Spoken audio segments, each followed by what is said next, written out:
bertelur contohnya apa? Ayam. Terus terus apa lagi? Bebek. Kalau hewan yang beranak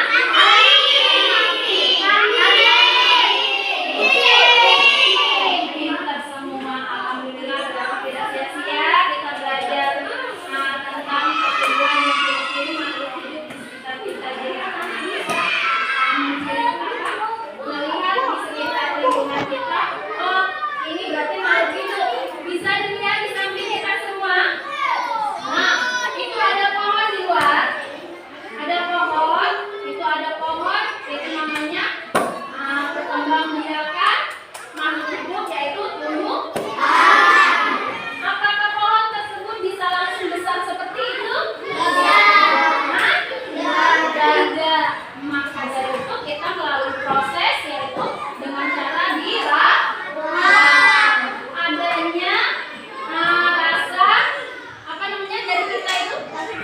Iya, kasih sayang dari manusia, supaya pohonnya berkembang biak dengan pesat, dengan subur, agar dapat berbuah dengan lebat. Bergerak nggak pohonnya? Nah, bergerak nggak? Kalau makhluk hidup itu bergerak apa tidak? Makhluk hidup itu bergerak apa tidak? Bernapas tidak? Kalau makhluk tidak itu bisa bergerak tidak? Itulah perbedaan dari makhluk hidup dan makhluk tidak hidup. Oke, sampai di sini ada yang mau ditanyakan? Oh iya, baiklah, Akila, silakan. Ciri-ciri makhluk hidupnya. Oke, pertanyaan dari anak saya yaitu Akila. Pertanyaannya sangat bagus, yaitu ciri-ciri makhluk hidup.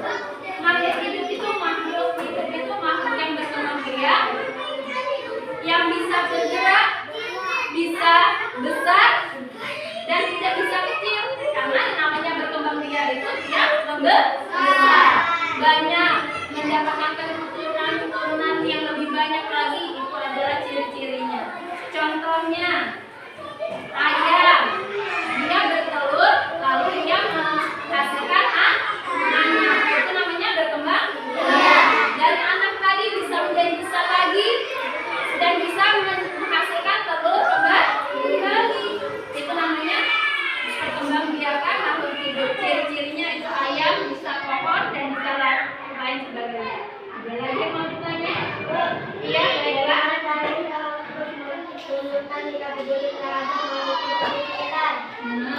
Untuk menunjukkan sikap peduli kepada makhluk hidup di sekitar. Tadi sudah kita jelaskan, menunjukkan kepedulian manusia terhadap makhluk hidup yang ada di sekitar kita. Contohnya ada bunga di samping sana. Lihat, ada bunga. Apakah bunga itu bisa berkembang biak? Bisa. Dengan cara apa? Dirawat. Pintar kita rawat, kita beri pupuk, kita siram. Itu adalah contoh sikap apa? Kasih sayang, sikap peduli dan kasih sayang dari manusia untuk makhluk hidup yang ada di sekitar kita. Sudah jelas? Sudah, alhamdulillah. Jadi inti dari pelajaran kita hari ini adalah semua makhluk hidup dan makhluk tidak hidup di sekitar kita harus kita beri kasih sayang, baik itu yang mati maupun yang hidup. Yang contohnya makhluk hidup pohon, batu, dan lain sebagainya, agar bisa terlihat lebih bagus. Hendaknya ada kasih sayang dari kita semua, ya.